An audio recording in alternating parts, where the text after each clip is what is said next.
रविकांत जी, मैं आपके पास आऊंगा। जो राजेश जी ने कहा, ये इश्क नहीं आसान, एक आग का दरिया है और डूब कर जाना है। कुछ कुछ इस स्टाइल में यूपी की नौकरशाही को संकेत तो मिल रहे हैं कि इश्क का दरिया इस बार थोड़ा मुश्किल नजर आ रहा है।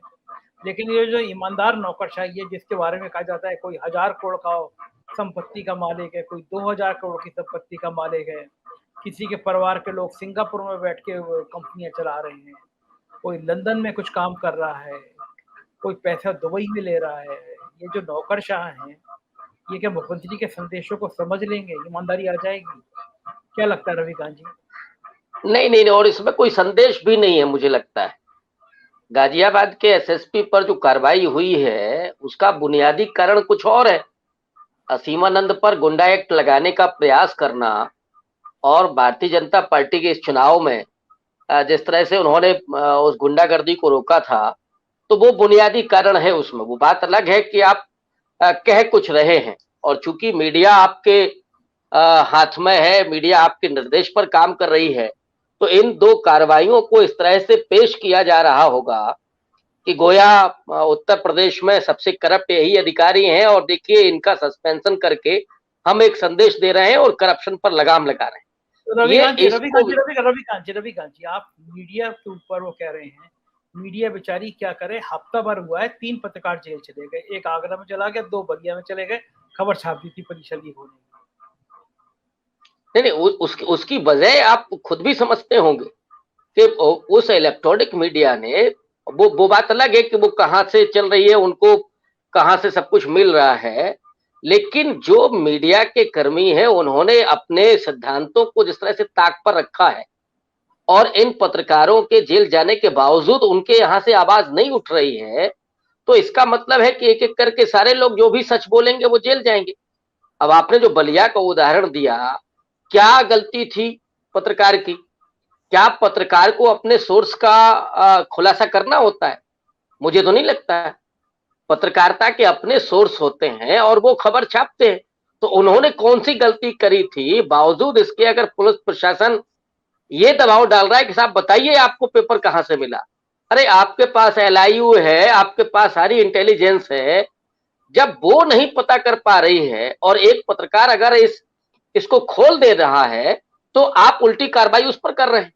तो बजाय इसके कि जो नकल माफिया पूरा हावी है उसको एक्सपोज करने और उसको जेल में डालने के, आप पत्रकारों पर कार्रवाई कर रहे हैं, तो ये सीधे तौर पर इस बात को दिखाता है कि योगी जी की जो सरकार है वो इस रिजीम में भी ऐसी चलेगी। वो मैं पहले भी कह चुका हूं कि जो भी सरकार के खिलाफ बोलेगा, जो भी सच दिखाएगा, वो उसके खिलाफ कार्रवाई होगी, या उनके अपने अनुसार। अब जो गाजियाबाद के एसएसपी पर कार्रवाई है उसकी बुनियाद में वही कारण है जिसकी तरफ इशारा किया सुशील दुबे जी ने। सच्चाई यही है कि जो भी वहां इनकार करेगा, जो जैसा कहा जा रहा है वैसा करिए, वो या तो हाशिए पर धकेला जाएगा, या सस्पेंड किया जाएगा, या कोई और सजा मिलेगी, या चुपचाप खामोश पड़ा रहेगा। हालात ये हैं, जबकि हम लोग जानते हैं कि नाक के नीचे इसी लखनऊ में जो जो हो रहा है। संजय शर्मा जी, मैं आपको एक क्लू दे रहा हूं, आप अपने पत्रकार को भेज करके जरा पता करवाइएगा। लखनऊ में जो रेहड़ी वाले हैं, मैं आज की खबर आपको बता रहा हूं, मैं पुख्ता तौर पर ये बात नहीं कह रहा हूं, लेकिन रविकांत जी, मैं कह रहा हूं ऐसा क्लू मत दीजिएगा जिससे मेरे पे भी एफआईआर हो जाए। नहीं, जो सुनने में आ रहा है, क्लू का मतलब है जो सुनने में आ रहा है कि जो रेहड़ी वाले हैं उनसे साहब हफ्ता वसूली की जा लगी है। ये इसके पहले नहीं था। तो क्या इस खबर में सच्चाई है, ये जानने के लिए मीडिया काम करेगी कि नहीं करेगी? वो कहीं से भी निकल करके आ रही होगी। मेरी जानकारी में सही कह रहे हैं आप, नगर निगम बाकायदा वसूली कर रहा है। उमाशंकर जी के दोस्त हैं नगर आयुक्त, तो वो जो है वो बाकायदा वसूली करा रहे हैं। ये मेरी जानकारी में भी आया कि एक वसूली हो रही है रेहड़ियों वालों से, हो रही है। मैं ये कह रहा हूँ, लखनऊ में बैठ के अगर ये सब होगा, राजधानी में बैठ के होगा, अफसर इतने बेलगाम हो जाएंगे, तो ये सब पर पार्टी तो पड़ेगी रविकांत जी। बिल्कुल मैं आपकी बात से सहमत हूँ। सही सूचना है, जहां तक मेरी जानकारी में सही सूचना रविकांत। नहीं, तो मैं यही कह रहा हूं, अब गरीब आदमी के साथ जो हो रहा है, वो रेहड़ी वाला कौन है, कोई अमीर आदमी है क्या? वो दिन भर बेचारा कमाता है, तब शाम को खाता है। तो गरीब आदमी को पीसा जा रहा है और बराबर ये चीजें हो रही हैं। तो आप इसको कैसे कह रहे हैं कि योगी सरकार बेईमानों पर लगाम लगा रही है या उनके खिलाफ कोई कार्रवाई कर रही है? मुझे नहीं लगता, ये संदेश कहीं और दिया जा रहा है। और इस बिना पर योगी सरकार की अगर हम ये कहें कि नहीं साहब वो बहुत अच्छा काम कर रहे हैं, मैं तो कह रहा हूं कि अगर वो वाकई ऐसे करप्ट लोगों पर कार्रवाई करते हैं तो हम लोग इसी प्लेटफॉर्म पर तारीफ करेंगे।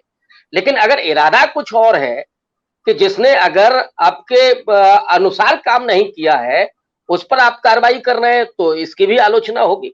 ये तो सारा काम होता ही है। ऐसा कौन सा काम करे मुख्यमंत्री जिसको ये संदेश जा सके नौकरशाही में कि अब आपको ईमानदारी से काम करना है, आपको ईमानदारी से रहना है, वरना कड़ी कार्रवाई हो जाएगी। माइक अनम्यूट कर लीजिए रविकांत जी, आखिरी कमेंट आपका। राजन जी ने जो बातें कही, मैं उसी में जोड़ना चाहता हूँ कि देखिए, ऐसा नहीं है कि प्रशासन में योग्य और ईमानदार लोगों की कमी है। बहुत सारे हैं, अभी उत्तर प्रदेश में भी है।